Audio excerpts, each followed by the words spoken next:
All right, so we'll go ahead and get started. Thank you everyone for joining today's webinar. Today we'll be talking about setting up Desk.com. And my name is Brian Sa. Actually, that's Barb that did it last week. My name is Brian Sa, and I'm the onboarding and training specialist here at Desk. And it's my job to create content for our customers to learn our product better. So if you have any suggestions or feedback, please do send them my way. Just a few housekeeping items. Today's training portion of the webinar will last just about 45 minutes. And if you have any questions, please do feel free to type them into the GoToWebinar questions panel, and we'll get those answered towards the end during the dedicated Q&A session. As always, today's session is being recorded, so if you'd like to watch the recording as you simultaneously set up your own instance of Desk, then we'll be sending that out shortly after today's session. Also, if you can't stay with us for the entire time, then we'll also be sending out the recording as well. All right, so let's go and get started.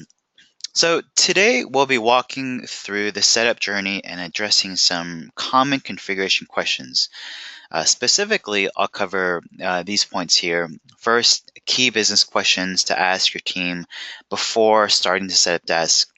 I'll walk through a demo setup for a bike shop. Thirdly, I'll discuss some more advanced features that may be interesting for your team to explore at a later stage. Then we'll review what we've learned today in this session today, and then we'll set you up with some next steps and resources for you to configure your own desk site. And then again, lastly, we'll stop for some Q&A. Now, as you might have already noticed, Desk is extremely configurable. When you start working through your setup, consider what kind of experience you want to provide to your customers. Now, you may want to launch with a very basic setup that allows you to quickly answer maybe only customer email inquiries, for instance. Think of this as the getting from A to B version.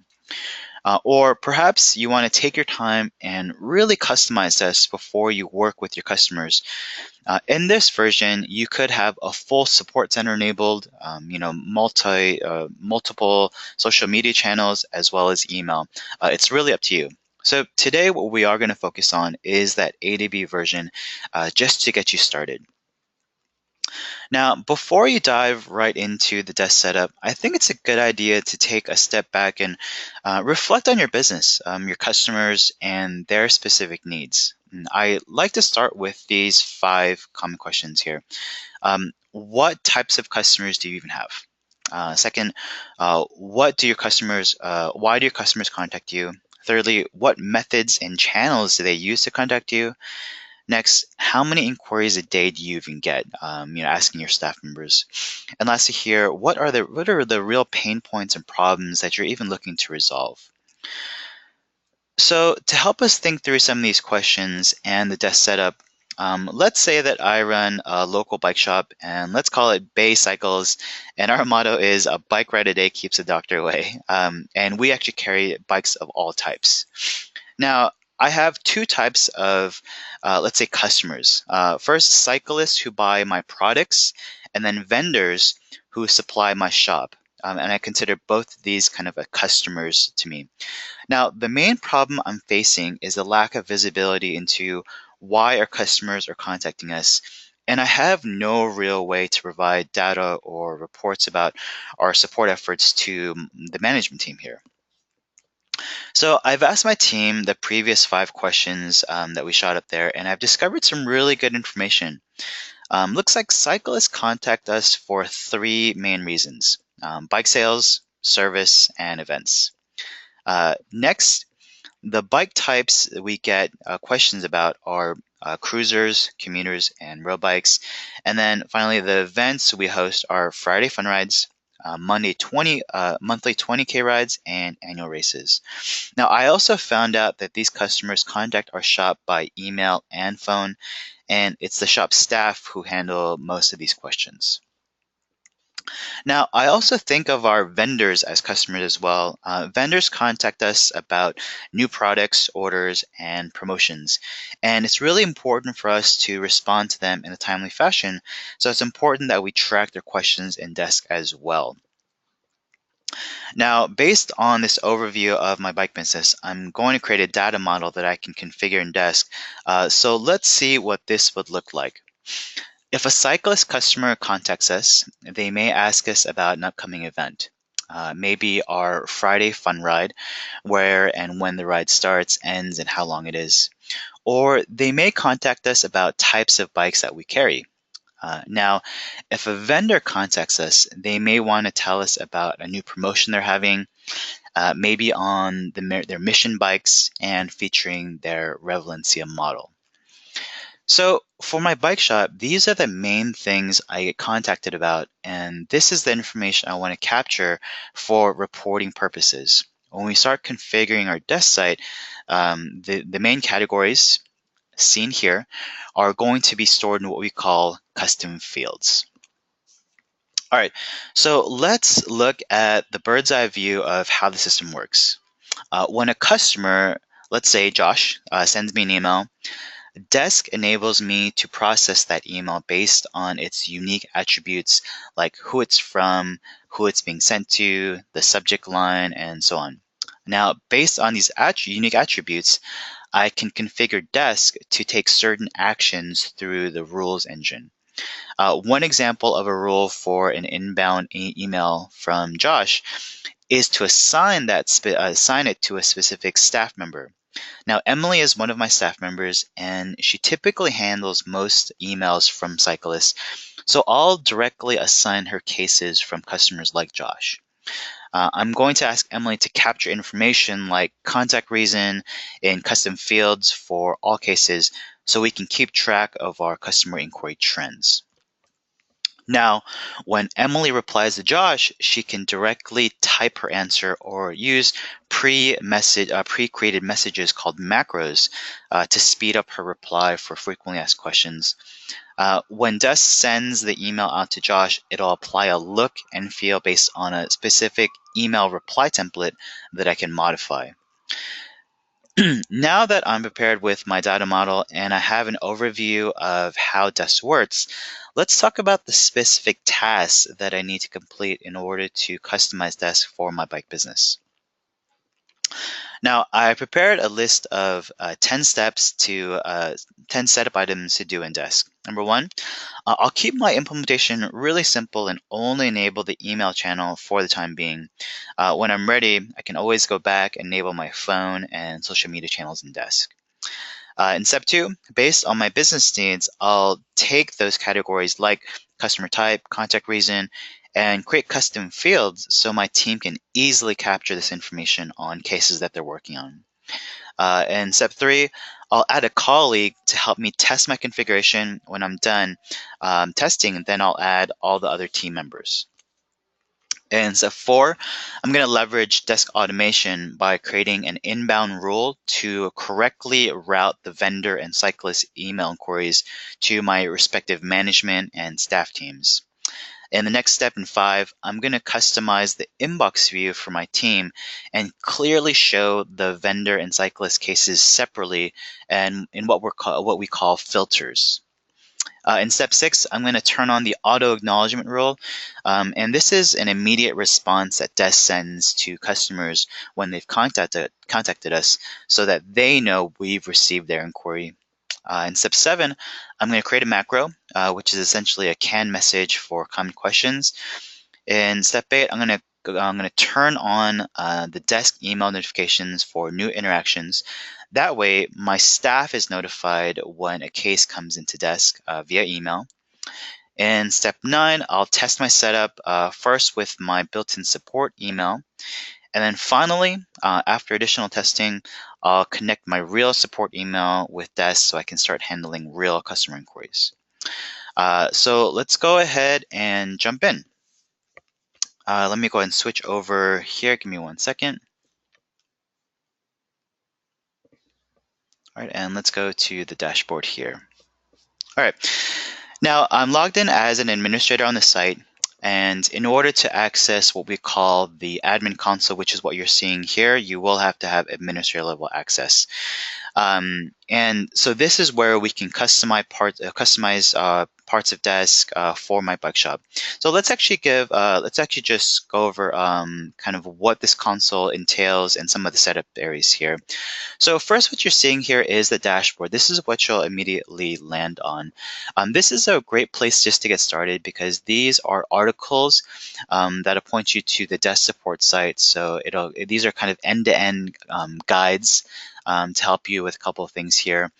On the right-hand side, we have some recommended setup items. So as you set up email forwarding, it'll be a completed checkmark box like this. And so these are kind of the recommended things that we think you should set up initially. So if I go ahead and click on Add Facebook page, it'll take me to the setup area where I can go ahead and set up that specific task. Let's go back to the dashboard here. And if we scroll down just a little bit, we just have some usage stats that are pretty helpful. All right, we're going to walk through kind of these today, but Teams is where you set up your users and groups. Channels, you're going to set up all of your channels, email, social media, chat and phone. Cases, we can customize a lot of interactions in terms of how our cases look, and we can create rules and filters and even add labels and custom fields to help us identify types of cases.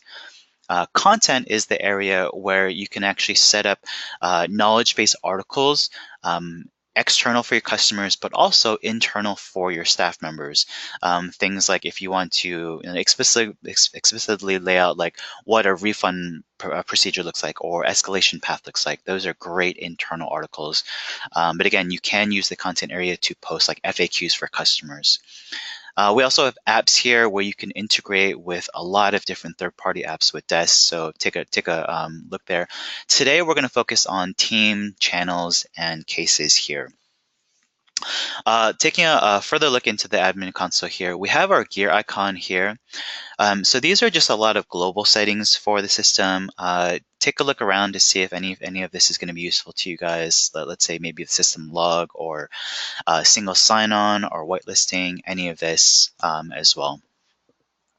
Now, let's actually also take a look at some of the other areas within Desk, not only the admin console. So if we click on our menu bar here, I'll click the drop down here. We have a couple of things to look at. We have the classic agent, first of all, which is the older version of the next gen agent. And again, this is just another agent console where your team will go to answer customer cases and respond to customers and whatnot. Now we have the next gen agent. This is the newer version of the actual classic agent console. If you're starting off with this is the area I would recommend that you use right out the gate, because this is where we will continue to make improvements in the system. Next here is Business Insights. This is our reporting tool. And again, this is based on your access level. You may or may not be able to jump into this, but this is a lot of great information in terms of reporting on your cases, trying to figure out, what those customer and question trends are. And then lastly here we have Get Help. This will actually point you to the Desk.com support center, where you can find a lot of great articles and videos on how to do or set up things in Desk. So let's actually just take a quick look at our Next Gen Agent console here. So I clicked on Next Gen Agent, and as it loads here, so let me point you around here and kind of orient you here. So what we call here the 3-bar icon, or what we also refer to as the hamburger, this is how you can navigate back to the admin console and other areas of Desk. I'll go ahead and just click on agent there. This is our agent inbox. So anytime you're in the agent console and you navigate away from this specific screen, if you click on this inbox icon, it'll take you back here. We have our quick search. We have our new case creation button here. And then to the right, we have our settings here, just a couple of keyboard shortcuts, settings, language, and signing out. All right, so on the left-hand side, we have our filters. So filters are great because you can create customized views for your specific agents or groups. So filters are great because they surface cases based on conditions that your admin sets. So cases don't actually live in these folders. So if I were to delete my, my cases filter, it wouldn't delete the actual cases. Again, filters just surface types of cases based on conditions that your admin sets. Okay. On the right-hand side, we have our cases. So this is where all of your cases will come in, whether they're phone, email, social media, or whatnot. You'll see those, and we can bulk update as well by clicking here. We have ours, the status of the actual case, the type, subject. Let's go ahead and just hop in here and take a look at an actual case. So on the left-hand side, we have some basic information about the customer as well as the company to which that customer belongs. We also have the case interaction. So when you communicate back and forth between a customer and your staff, those will appear as threads here. This is our action area where we can add a reply or notes. And to the right, we have our case details. So this is where you can capture a lot of great helpful information about a case, whether it's the status, a priority, or even we can capture information like customer type and whatnot. Okay. Let me point you to one more thing here. So if we go to channels, and let me actually enable this really quickly first.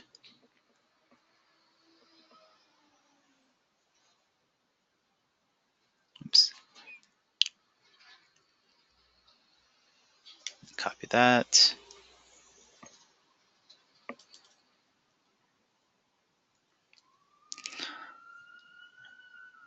All right, and let's give it a quick save. And I just wanted to show you out of the box, let me open up a new browser here. Out of the box, Desk.com provides you with a support center, and you can really customize this. You even have a new theme if you want. You can search the desk support site to upload a new theme. Here you can separate out articles by topics, and this is where you can add like FAQs or more information about your products or processes. So again, this is out of the box as well. Okay. So what I want to do now is go ahead and enable my email channel. So I'm here in the admin console, and let's actually go. I'm just going to go click into channels one more time so it just refreshes me on this screen. Okay, so what I want to do is I want to make sure that only the email channel is enabled. And so what I'll do is I'm here in channel, and then as I turn on the support center, I'm actually going to go ahead and turn that off. So I'm going to go ahead, and because I want to focus on just setting up the email and making sure that's correct. And I don't want customers to be confused about my support center as I'm setting it up. So I'll go ahead and update it. So then if I give it a quick refresh here, and I'll give it a hard refresh in my browser, it doesn't actually load a page. So perfect. And then what I also want to do is I want to go ahead and make sure, first of all, my email channel is enabled. So I'll go here to email. I'll go to advanced settings, and email is enabled. Perfect. Give it a quick update. I want to go to my chat because I'm not quite ready to set that up yet. So I'll go to my advanced settings under chat, and then that's already disabled. Perfect. And then I'll do the same with my phone. I don't want to quite let my agents record phone cases just yet, so I'm going to go and disable that as well. And then I think my Twitter and Facebook are turned off already, but let's go ahead and just double check here. So I'll go to Twitter, advanced settings, that's disabled, perfect. And lastly, the same for Facebook.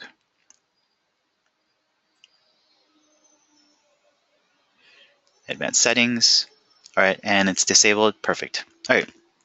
And the way that we can double check that we've turned off all channels except for email is, number one, go to your desk support site. And again, that URL is found here under Support Center.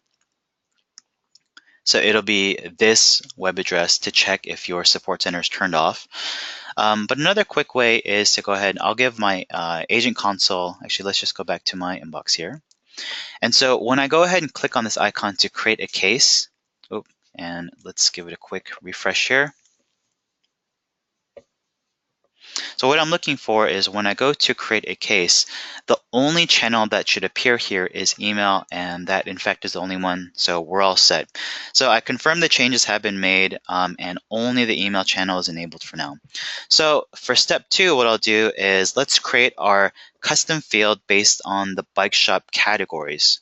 So I'll go back to the admin, and I'll go to cases,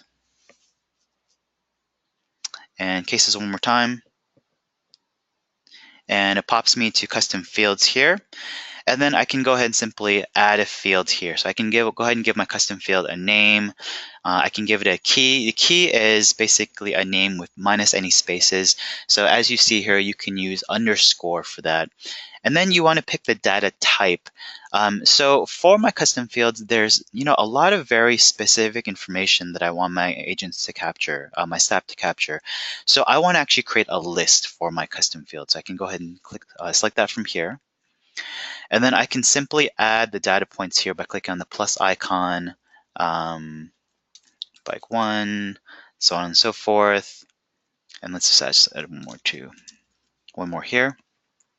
And then I can go ahead and select the item and reorder it, or I can remove it as well. I can also decide, let me go ahead and add just that one back again here. I can decide which is my default value. Now, if I select top value here, bike 1 is going to be my default value, but oftentimes I want this value to be blank by default. So I'm going to actually keep it as custom text, and I'll just leave this area blank. So I'll go ahead and I can save that. Let me go ahead and cancel. Let's take a look at some of the ones that I've already created here though. So I'll click into bike model. I can click directly on the name itself, or I can click on the pencil icon. Either one will jump you in. So I've named my custom field bike model. The key is bike underscore model. It's a list view. My default value is custom text blank. And then these are the different types of bikes that will appear in the list. Again, this is important information I do want to capture. Another one, for example, is customer type. I want to be able to see, is it a cyclist customer or is it a vendor customer that's reaching out to us? And so you can create as many of these custom fields as you'd like. Any information that you want to capture, you can add here. Now, I do want to make distinction that this custom field is on the case object level. So you can also create customer objects and company objects as well. And a good example of a company custom field would be maybe the number of employees in that company. All right, so I went ahead and created some custom fields that I want my staff members to capture now, but I need these custom fields to show up when my staff members work on a case. So in order to do that, I'm going to go to my next gen case layout. So I'm already in the admin console. I'm in cases one more time, and then next gen layouts here. So this is where you can customize the look and feel. You can simply click Add Case Layout here, but let's take a look at the one that I've already created in Staff. So here, you'll notice, and let me hop back over to the Agent Console, and let's actually hop into a case here. So what you're seeing here in the case details, this is what's reflected in the next-gen case layout. So you'll see status, priority, group, agent.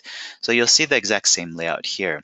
Now, this is where we can change it. So if we click on the four-bar icon, I can go ahead and drag and change the order. I can go ahead and select from my custom fields here, and I can drag over maybe some more information. Let's say that, I want the spacing to be a little bit different. So I'll go ahead and click on the pencil icon here, and then I can go ahead and change the position. Or I can even go ahead and say, I don't need, a long, width field, so I can go ahead and change it to half as well, as so. So again, this is how you make your custom fields appear on your actual cases. So I'm not going to go ahead. One more thing I wanted to point out is for these next-gen case layouts, there may be certain custom fields that you may not want some staff members to see. Maybe you have tiered support, or maybe there's a specific field that you only want your management staff to see. So this is where you can add members to actually be able to see this view. And you can create multiple case layouts for people. So I can go ahead and add Barb and myself to see this specific view. Okay, so I'm going to go ahead and cancel this for now.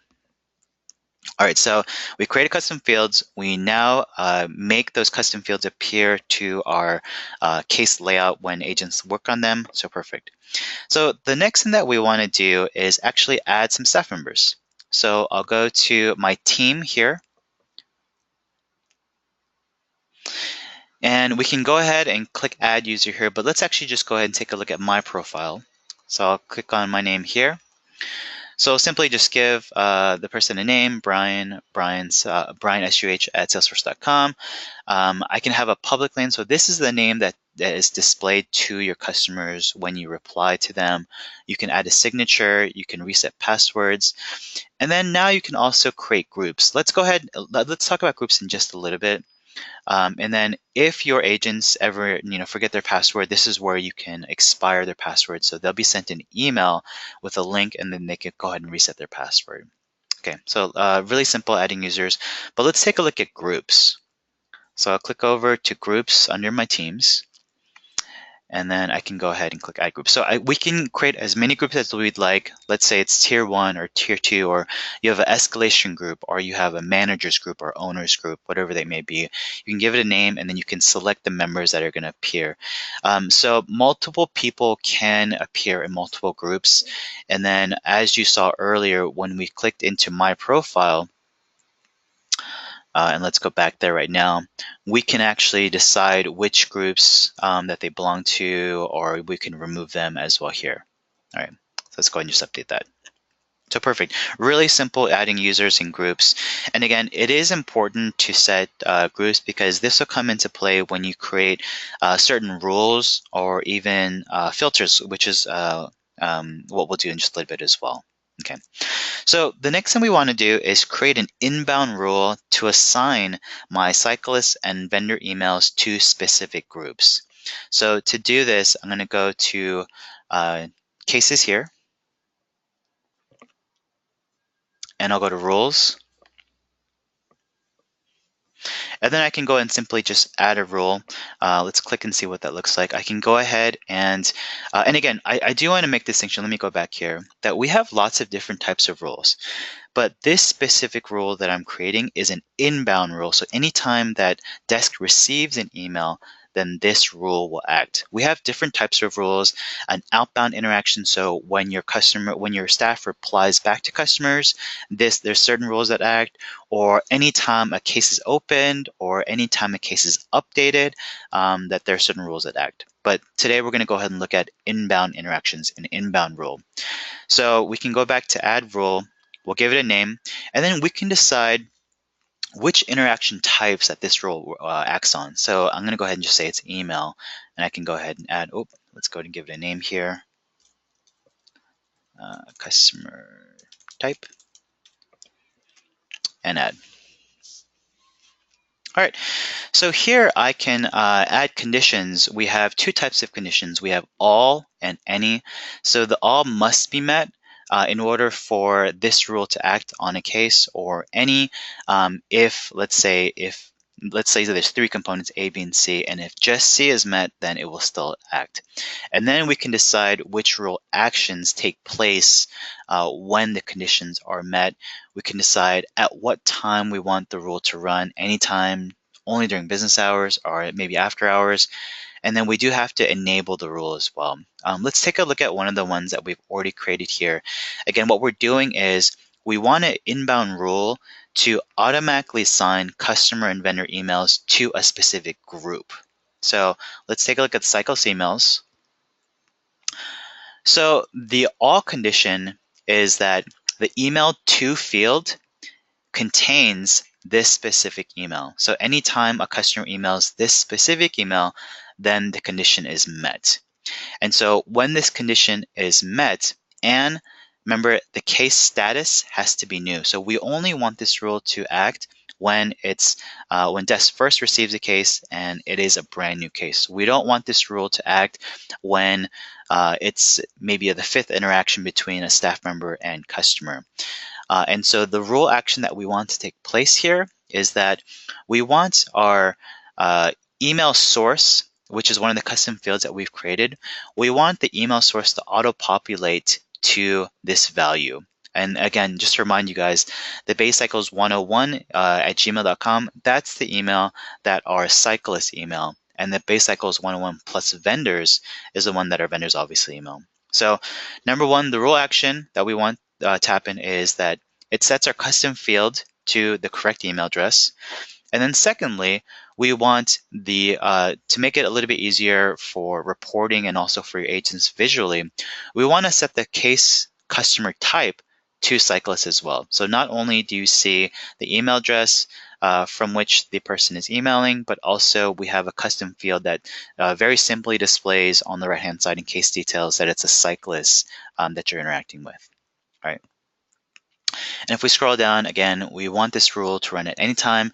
And rules are not enabled by default, so we do have to enable them. So I'll give this a quick update. Now I want to do the same for my vendor email. And the logic that I want to set up for my vendor email is pretty similar to my cyclist one here. So what I can actually do is I can hover over cyclist emails and I can just go ahead and copy through the icon here. But we've already set that up. So let's actually just take a look here. So very similar, the email to field contains base cycles 101 at plus vendors at gmail.com. The case status is new. And then the rule action, very similar. The custom field for email source is going to be from base cycles 101 plus vendors. And then the custom field for case customer type is going to be vendors. So again, our agents, our customers, our staff members can easily see that they're interacting with a staff, with a vendor at that time. We'll set it to run at any time and enable it. Perfect. All right. So now when your cyclists and vendors email you, your staff members right off the bat, they'll be able to easily recognize who they're interacting with. And again, this is also really important because when you start reporting on your cases, you'll be able to report a lot easier through Business Insights. Now, we also now want to make it easier, not only when a staff member opens up a case, we also want to make it easier for our staff members at a glance, when they log into the agent console to be able to see how many cases from vendors or how many cases from customers that they have. So we can easily do that by going to, we'll go back into cases and just give it a quick refresh here. And then the first item here is filters. So we're already in here. And then we can create multiple filters here by adding filter. And we'll simply just give it a name. Let's go ahead and just say new filter here. And I'll leave the description blank. And similar, so it's just some logic that we need to set up. We need to add a condition, whether it's all or any. We can set the sorting order for how it appears in our filters in the agent console. And then we can go ahead and group them by priority, channel, or case status. And then we can set certain groups to be able to see these filters. And again, we do have to enable it. Let's go ahead and just take a quick look at one of the ones I've already set up here. So again, the two types of cases that we want to distinguish are cyclist emails and vendor emails. So my cyclist emails, the email source, again, which is a custom field that we've populated. The email source is basecycles101 at gmail.com. And then we will actually set the sorting order by priority and ascending. And then the grouping we did by case status, so we can see, those brand new cases at the very top. And we set this, we set the permission so that all users can see this. If there are specific groups, maybe let's hop out of this one, and maybe it's the vendor emails. Maybe vendor emails, we only want maybe the management group to actually see, so we can go ahead and select that as so. So your other agents will not be able to see this filter. Okay. All right. So great. Now, so we've set up, we set it so that Desk automatically populates some information when we receive cases from cyclists and vendors. We've created a filter now so that your team can easily see these cases. Now what we also want to do is we want to enable an auto-acknowledgment so that your customers automatically receive an email every time that they email into your company. So I'll go ahead, I'm in the admin already, I'm in cases already, and then I'll go to rules. And then this one is actually set up for you out of the box. So all you need to do is simply turn it on. So if I click into send auto acknowledgement email, all you have to do is flip it to on as so. But let's actually just take a look at the rule to see what's going on here. So the conditions are that the case status is new. And again, we don't want an auto acknowledgement email to be sent every single time a customer emails. Let's say that there's a lot of back and forth about one particular bike. We don't need customers to be notified every single time. It's just that first initial time we want to let them know that, hey, we've received your initial question. We also have a second condition, and let's take a look here. Hours since last auto acknowledgement is greater or equal to 24, and that's 24 hours. The reason why we have this is that we want to prevent email battles with, let's say, an out-of-office message. This can possibly create hundreds of emails back and forth from their out-of-office reply and your auto-acknowledgement. So this rule will actually disallow that. Now, we do have a system backup where if there are more than 3 interactions, it auto-disables it. But just to be safe, I think it's a good practice to go ahead and add this hour since last auto acknowledgement is greater or equal to 24.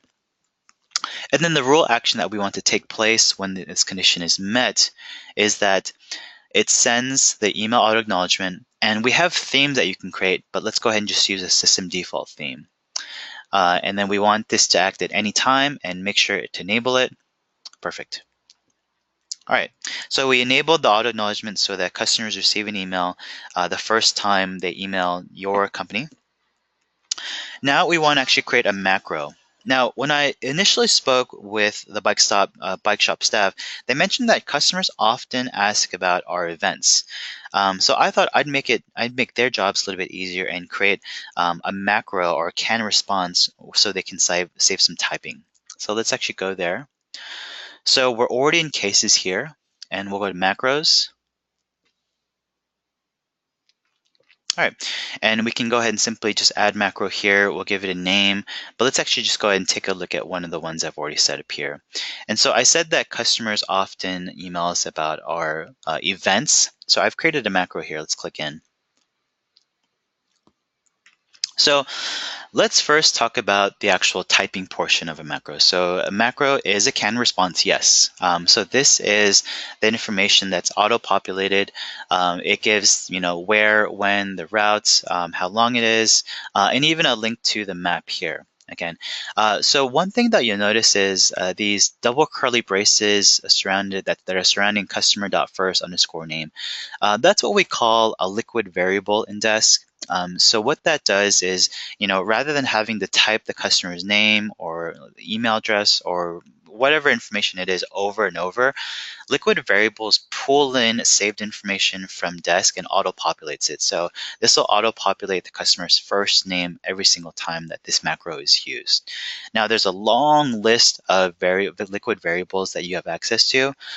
Do visit support.desk.com to see the extensive list.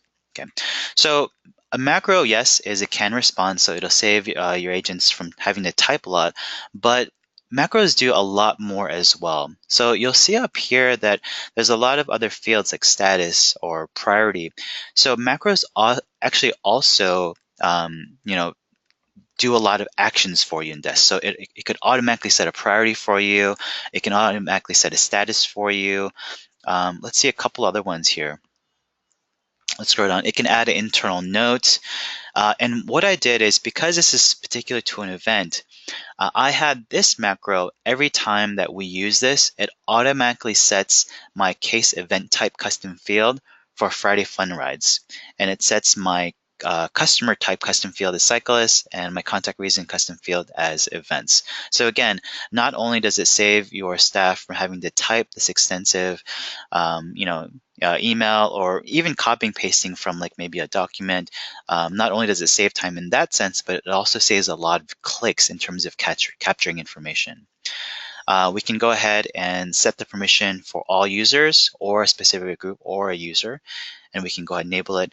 And the great thing about this is, let's say that Some of your staff agents, maybe they have their own personal touch on how they like to respond or their voice in the email. So this is what's great. Users can set up their own, the admin can set up specific macros for your agents. So really nice. So let's go ahead and just give that a quick update. All right. Now in step 8, what we want to do is enable notifications for new cases. So this is very similar to the auto acknowledgement, but the notifications actually go to your staff members so that they're notified when a customer has emailed. So, we understand that sometimes you're not always logged into Desk 24 hours a day. But let's say that you step away from your desk, or let's say you're in a meeting, then you can be notified by email when a vendor or a cyclist does email back. So we'll go to rules here. And again, just like the auto acknowledgement rule, the email notification one for your staff members has already been set up. So here it's under inbound interaction, and we go to new interaction notification here, click in. So you'll notice that the all condition and any condition are blank. And the real action is that it sends the email notification and it uses the system default. So the reason why this is blank is that means that since there are no conditions, every single time an inbound interaction happens, then your staff members will receive an email notification. You may want this, or it may be too many emails, or if they're already living in Desk, you may not want this, or maybe it's based on priority that you want to be alerted. So you can add these conditions here. But I do think it's helpful just so that you can get used to the cadence of, how many cases you're getting a day, and really helps your staff to stay on top of important customer inquiries as well. So let's give a quick update. So once again, just like the auto acknowledgement, all you have to do is enable it. It's set up for you by default. All right, so now it's time to test. So we set up a lot. What I want to do is I want to go ahead and have you guys actually email me. And the reason I want to do this is because, number one, you guys will be able to see what an auto acknowledgement looks like, and I'll actually reply to you guys using the macro so you can actually see what this looks like for you guys. So I'm going to go ahead and go to my chat window here, and I'm going to go ahead and paste the email address. So if you want to email in, go ahead and email support. And actually, let me flash it up here as well. I'll go to my channels. And again, we are using the Desk default email address that's set up for you out of the box here.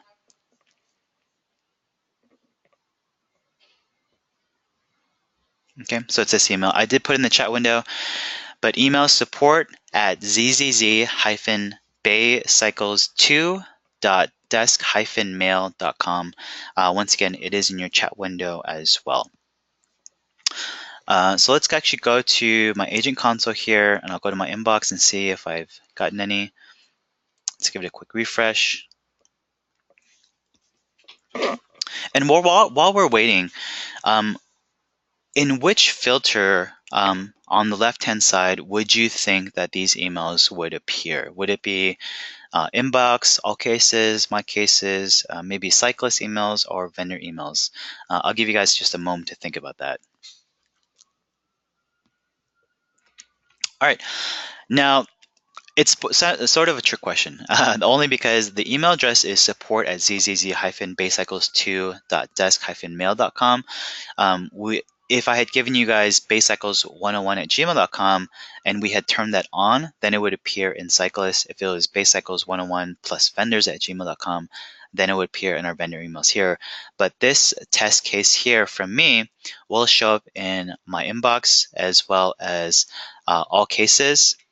And if I had set up my case filter, then it would also set up there as well.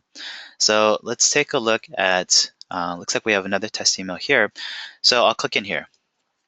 So I'll go ahead and use the macro to reply. Let's just pretend that this was event. I can go ahead and access macros two ways. I can go ahead and click the macro here, and I can go ahead and select the cyclist Friday Fun Night right here. Or a shortcut for you guys is if you go ahead and just type in pound into the window, and then start typing in the name of the actual macro, and I remember it so I can go ahead and easily access it. Then I can go ahead and it inserts all this information. So again, you'll notice that the liquid variable pulled in the first name of the customer, and it typed in all of the information automatically. And it also updated some information for me in terms of my event type. It automatically updated to Friday Fun Night Rides. It automatically updated the customer type as cyclist and contact reason as events. So I can go ahead and send an update or send update resolve. So let me just walk through the difference between these two. Send an update is when you think that there may be more information that your customer might be emailing back to you. You don't want to, if you want to completely close out the case and resolve it, meaning that you've answered the customer's question in full and you don't expect a response, then you can send update and resolve. But in this case, I think they might respond with maybe a follow-up question. So I'll go ahead and just send an update for now. All right, perfect. And let's go ahead and just check if we have any more here. And I'll just go ahead and reply to myself as well here, just to kind of walk you guys through that process one more time. And I'll do pound. Oh, actually this time I'll use it from the macro list here. And it does the same thing. I'll go ahead and send an update. All right, great. So now that we've kind of tested out things, in the last step, you would just simply add your remaining team members and now connect your actual email. Now, excuse me.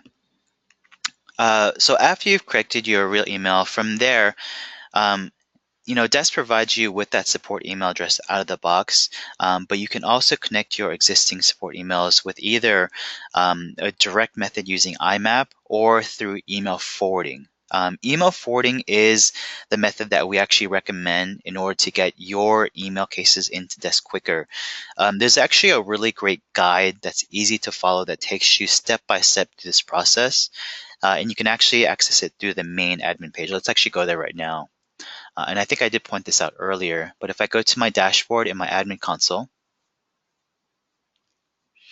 so here, set up email forwarding, if I click on this, it's a wizard that just takes you through the process of forwarding your email into Desk. Really simple, and this is the recommended method that we suggest that you get your emails into Desk. So let's actually hop back over to my PowerPoint here. So previously, when Josh contacted us, he sent us a direct email. What I can also do for advanced setup after you've done the basic setup is enable a Desk support center and create articles that answer Josh's questions for him. Now, this is a great option in case you have maybe hundreds of thousands to millions of users, or maybe you have a community of developers, for instance, who prefer to answer questions themselves. Now, if Josh can't answer his question from the support portal, he can send us an email, but this time he can send it through the Desk contact form from your support center. This contact form can be highly customized, capturing information that you would normally have your agents fill out in custom fields. Now, we've already shown you an example of an auto-acknowledgment. You can customize it even further by adding your own brand, messaging, so Josh has a consistent customer experience through all touchpoints. Then when our colleague Emily is interacting with Josh, at the end of their interactions, we can also ask how we did. This is the customer satisfaction survey, or what we refer to as CSAT, and this will help you keep track of how your customers are feeling, about their support experience with you. Now, the cool thing is that CSAT is built right into your Desk email reply theme, and when you enable it, it'll appear to your customers in the email reply whenever your agents send and resolve, meaning they've closed out a case. Now, to enable it, you can navigate to the admin section under cases and click on CSAT. If you'd like more information on this, you can always email support, but very simple. You can also modify the question that you ask as well. You can change how many smiley faces your customers will see. And also, if you want to ask an additional follow-up question, you can also add that there. So let's recap what we've covered in today's webinar. First, we reflected on our business with the 5 key questions. This really helped us from our data model, and it helped us capture what information we really want to see on our cases. Then we went through our setup checklist and created rules to assign cases to groups. We created a macro. We enabled an auto acknowledgement for customers. And we did a bit of testing by sending in cases to our support center as well. And then lastly, we started exploring the question of what comes next after the basic setup. Now, now that you have a chance to walk through the desk setup, it's your turn to set up desks for your team. So we've created a simple summary for the A to B version, along with a reason and links to the desk support articles that give you more details. And again, I'll email this deck out to you guys so you guys will have it and you'll have the links. Also, I've created a summary of some of the more common advanced features that you may want to consider when you're ready to do so. So check this out as well. Lastly, let's talk about resources and where to get help. Now, one of our brand new resources is Trailhead for Desk. Now, Trailhead is the new fun and easy way to learn Salesforce and Salesforce products. And we do have our brand new Desk Trail here. So we have two modules, learning paths for Desk. We have Desk.com Basics and Desk.com Toolkits. Now, if you or your staff are new to Desk, this is a really great introductory learning path for them to just understand, what Desk is, what are the features of Desk, why, a customer support team would need Desk, and to understand the features. So I highly recommend this. Highly recommend taking this trail. All right. Some other resources. Our desk support site has a wealth of articles and videos specifically. So we have our video support center you can access through the link at the very top here. And then at the bottom, you'll see that we have a lot of articles that are separated out by topics. So we recommend that you visit there. Now, as you're visiting the desk support center, you may think like, oh, this support center looks really good, and this is what I envision my support center to look like. We have a link on the right hand side that has some of our other customer support centers to kind of get your brain flowing in terms of what yours could look like. We also have a lot of articles on customizing your support center as well, so check that out.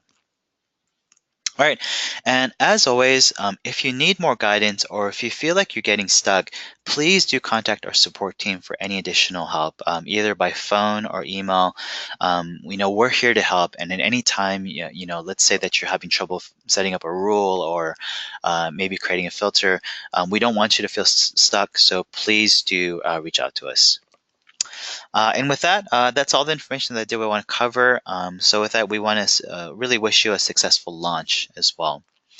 All right, so let's go ahead and open up the floor for some Q&A. And some of these questions we will respond to offline if it's very specific. But again, if you do have any questions, type them into the GoToWebinar questions panel.